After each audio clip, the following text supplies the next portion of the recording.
ನಮಸ್ಕಾರ ಆತ್ಮೀಯರೇ, media house ಕನ್ನಡಗೆ ಸ್ವಾಗತ. ಚೆನ್ನಮ್ಮ ಮಾಜಿ ಪ್ರಧಾನಿ ದೇವೇಗೌಡರ ಬದುಕಿನ ದೊಡ್ಡ ಶಕ್ತಿ. ಇಡೀ ದೊಡ್ಡಗೌಡರ ಕುಟುಂಬಕ್ಕೆ ಸಂಸ್ಕಾರ ಕಲಿಸಿದ ಮಹಾತಾಯಿ. 25 ವರ್ಷದ ಹಿಂದೆ ಸಾವನ್ನೇ ಗೆದ್ದು ಬಂದಿದ್ದ ಗಟ್ಟಿಗಿತ್ತಿ. ದಕ್ಷಿಣ ಭಾರತದ ಏಕೈಕ ಪ್ರಧಾನಿ ಅನ್ನೋ ಇತಿಹಾಸ ಬರೆದವರು ಎಚ್.ಡಿ. ದೇವೇಗೌಡರು. ಈ ಮಣ್ಣಿನ ಮಗನ ಯಶಸ್ವಿನ ಹಿಂದೆ ಒಬ್ಬ ಅಪ್ರತಿಮ ಮಹಿಳೆಯ ಶ್ರಮ ಇದೆ. ಅವರೇ ಪತ್ನಿ ಚೆನ್ನಮ್ಮ. ಚೆನ್ನಮ್ಮ ಕೇವಲ ಪತ್ನಿಯಷ್ಟೇ ಅಲ್ಲ, ನನ್ನ ಪಾಲಿನ ತಾಯಿಯೂ ಹೌದು ಅಂತ ಸ್ವತಃ ದೇವೇಗೌಡರೇ ಹಲವು ಬಾರಿ ಹೆಮ್ಮೆಯಿಂದ ಹೇಳಿಕೊಂಡಿದ್ರು. 6 ಮಕ್ಕಳೊಂದಿಗೆ ಇಡೀ ಕುಟುಂಬ ಮುನ್ನಡೆಸಿದ ಮಹಾತಾಯಿ, ಅತಿಥಿಗಳ ಪಾಲಿನ ಅನ್ನಪೂರ್ಣೆ ಆಗಿದ್ದವರು ಈಗ ವಿಧಿವಶರಾಗಿದ್ದಾರೆ. 1937ರಲ್ಲಿ ಜನಿಸಿದ ಚೆನ್ನಮ್ಮ ಮುತ್ತಿಗೆ ಹಿರೇಹಳ್ಳಿಯ ಸಿರಿವಂತ ಪಟೇಲ್ ದೇವೇಗೌಡ ಮತ್ತು ಕಾಳಮ್ಮ ದಂಪತಿಯ ಮಗಳು. 4 ಗಂಡು ಮತ್ತು 4 ಹೆಣ್ಣು ಮಕ್ಕಳಲ್ಲಿ ಇವರೇ ಹಿರಿಯವರು. ಅಂದಿನ ಸ್ವಾತಂತ್ರ್ಯ ಪೂರ್ವದ ಕಾಲದಲ್ಲೇ ತಮ್ಮೂರಿನಲ್ಲಿ ಪ್ರಾಥಮಿಕ ಶಿಕ್ಷಣ ಮುಗಿಸಿ ಪಕ್ಕದ ಹೊಳೆ ನರಸೀಪುರ ತಾಲೂಕಿನ ಹಳೇಕೋಟೆಯ ಶಾಲೆಗೆ ನಿತ್ಯ 5 ಕಿಲೋಮೀಟರ್ ನಡೆದುಕೊಂಡೇ ಹೋಗಿ 7ನೇ ತರಗತಿ ಮುಗಿಸಿದ ಸುಶಿಕ್ಷಿತ ಹೆಣ್ಣು ಮಗಳು. ಬಳಿಕ ಪ್ರೌಢಶಾಲೆ ಹತ್ತಿರದಲ್ಲಿ ಇಲ್ಲದ ಕಾರಣ ಅವರ ಓದು ಅಲ್ಲಿಗೆ ನಿಲ್ಲುವಂತಾಯಿತು. ಆದರೆ ತುಂಬಿದ ಕೊಡದಂತಹ ಜ್ಞಾನ ಇವರದ್ದಾಗಿತ್ತು. ತಮ್ಮ 17ನೇ ವಯಸ್ಸಿನಲ್ಲಿ, ಅಂದರೆ 1954ರ ಮೇ 25ರಂದು 21 ವರ್ಷದ ಯುವಕ ಎಚ್.ಡಿ. ದೇವೇಗೌಡರನ್ನ ಚಿನ್ನಮ್ಮ ವರಿಸಿದರು. ಆತ್ಮೀಯರೇ, 77 ವರ್ಷಗಳ ಸುದೀರ್ಘ ಹಾಗೂ ಮಾದರಿ ದಾಂಪತ್ಯ ಜೀವನ ನಡೆಸಿದ ಈ ಜೋಡಿಯ ನಡುವೆ ಹಲವು ಸಾಮ್ಯತೆ ಇದೆ. ಚೆನ್ನಮ್ಮ ಅವರ ತವರು ಮನೆ ಹಾಸನ ತಾಲೂಕಿನ ಮುತ್ತಿಗೆ ಹಿರೇಹಳ್ಳಿಯಾದ್ರೂ ಅವರು ಜನಿಸಿದ್ದು ತಮ್ಮ ಅಜ್ಜಿ ಮನೆಯಾದ ಹರದನಹಳ್ಳಿಯಲ್ಲಿಯೇ. ಅಂದರೆ ದೇವೇಗೌಡ ಅವರ ಹುಟ್ಟೂರಿನಲ್ಲೇ ಚೆನ್ನಮ್ಮ ಕೂಡ ಜನಿಸಿದ್ರು. ಅಷ್ಟೇ ಅಲ್ಲ, ಇಬ್ಬರು ತಮ್ಮ ತಂದೆಯಂದಿರ 2ನೇ ಪತ್ನಿಯ ಮಕ್ಕಳು ಅನ್ನೋದು ವಿಶೇಷ. ದೊಡ್ಡಗೌಡರ 2ನೇ ಪತ್ನಿ ದೇವಮ್ಮ ಅವರ ಪುತ್ರ ದೇವೇಗೌಡ ಆದ್ರೆ, ಪಟೇಲ್ ದೇವೇಗೌಡರ 2ನೇ ಪತ್ನಿ ಕಾಳಮ್ಮ ಅವರ ಪುತ್ರಿ ಚೆನ್ನಮ್ಮ.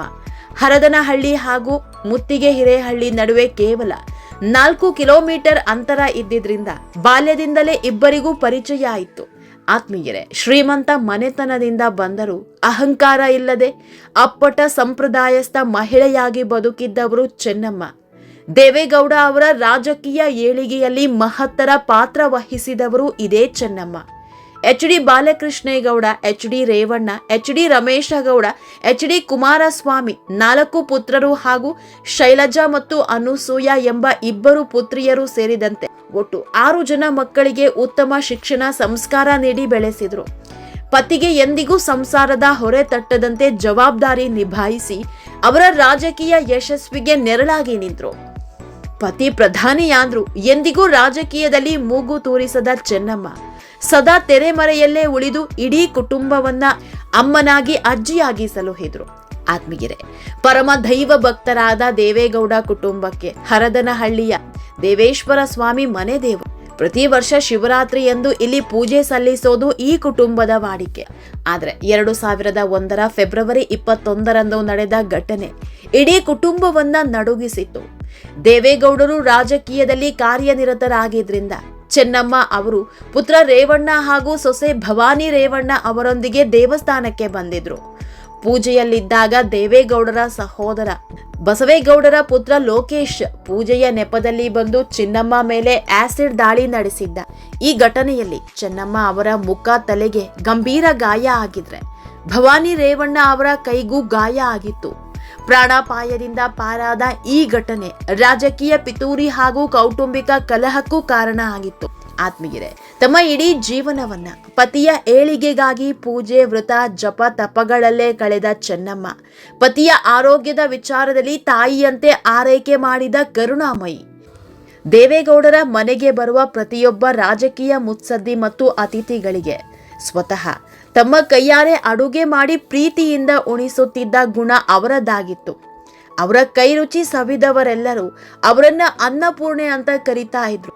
ಹೊಳೆ ನರಸೀಪುರದ ಪುರಸಭೆಯಿಂದ ಆರಂಭವಾಗಿ ದೆಹಲಿಯ ಕೆಂಪುಕೋಟೆವರೆಗಿನ ದೇವೇಗೌಡರ ಐತಿಹಾಸಿಕ ಪಯಣದಲ್ಲಿ ಸದಾ ಶಕ್ತಿಯಾಗಿ ಭಾರತೀಯ ನಾರಿಯ ಸಭ್ಯತೆಯ ಗೆರೆ ದಾಟದೆ ಬದುಕಿದ ಚೆನ್ನಮ್ಮ ಅವರ ಜೀವನ ನಿಜಕ್ಕೂ ಇಂದಿನ ತಲೆಮಾರಿಗೆ ಒಂದು ಆದರ್ಶಪ್ರಾಯ ಸಂದೇಶ ಆಗಿದೆ.